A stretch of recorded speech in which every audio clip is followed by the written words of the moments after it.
Bonjour et bienvenue pour une nouvelle vidéo pour la physique en BTS électrotechnique.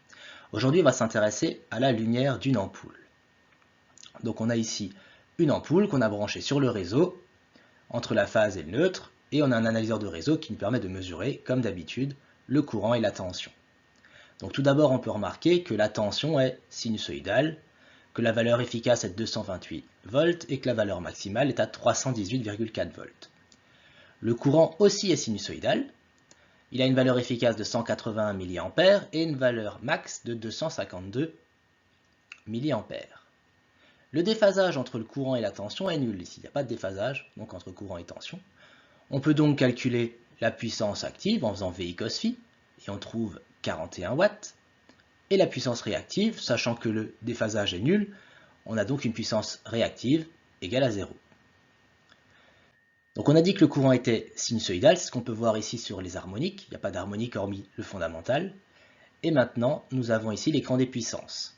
Donc on retrouve bien ce qu'on a trouvé avec le premier écran, une puissance active de 41 watts, une puissance réactive quasiment nulle, puissance apparente du coup est quasiment égale à la puissance active, et on a du coup un cos phi de 1 et un déphasage de quasiment 0 degré.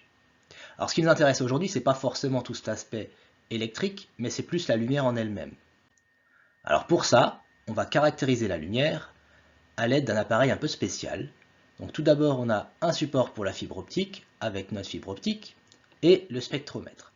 Le spectromètre, c'est ce qui nous permet de décomposer la lumière blanche en toutes les couleurs de l'arc-en-ciel, un peu comme un prisme. Donc ça, on la voit dans l'ordinateur. Et donc, on obtient ici la courbe avec toutes les couleurs présentes dans l'ampoule.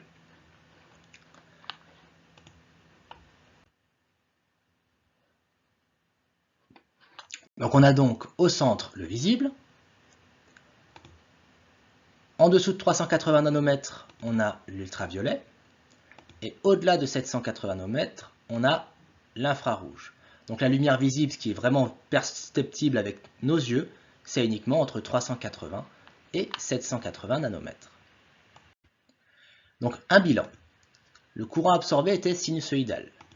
La puissance absorbée était en gros de 40 watts. Toutes les couleurs étaient présentes.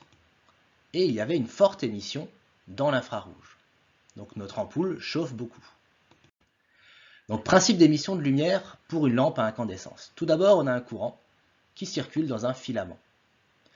Du coup, ce courant va induire un effet Joule, avec la formule P égale RI carré.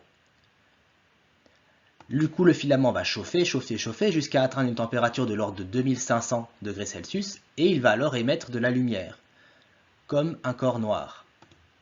Donc l'émission de lumière est maximale aux alentours de 1000 nanomètres. Alors nous, ce qui nous intéresse, c'est uniquement ce qu'il y a entre 380 et 780 nanomètres. Donc si on se limite à ça, on retrouve bien globalement la courbe qu'on avait mesurée à l'aide de notre spectromètre.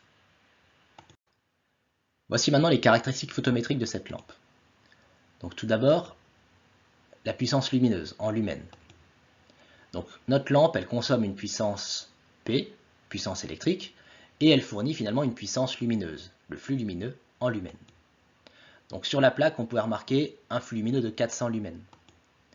La puissance consommée était de 41 watts, comme on a pu le mesurer avant. Donc on peut définir alors l'efficacité lumineuse, qui est une sorte de rendement en lumens par watt, comme étant le rapport entre le flux lumineux et la puissance consommée P. On trouve ici 400 sur 41, soit 9,8 lumens par watt. Autre caractéristique photométrique qui nous intéresse, l'indice de rendu du couleur, IRC, ou CRI en anglais, ou encore RA dans la norme. Donc ici, toutes les couleurs sont présentes. Et comme elle est définie par rapport au corps noir, on a un IRC de 100. Comme on a pu le voir, avec toutes les couleurs présentes dans le spectre. Donc qu'est-ce qu'il faut retenir pour cette vidéo? Tout d'abord, on a eu affaire à la lampe à incandescence. Donc le principe, c'est un filament qui chauffe et qui va alors émettre de la lumière. On a toutes les couleurs, l'IRC est de 100. Donc on a le visible. Au-delà de 750 nanomètres, on avait l'infrarouge. En dessous de, en gros, 400 nanomètres, on a l'ultraviolet. Et donc le flux lumineux, c'est la puissance lumineuse en lumen. Enfin, on a défini aujourd'hui l'efficacité lumineuse, donc eta, qui est le flux lumineux phi sur P en lumens par watt. Merci d'avoir suivi cette vidéo et à bientôt pour une nouvelle vidéo pour la physique en BTS électrotechnique.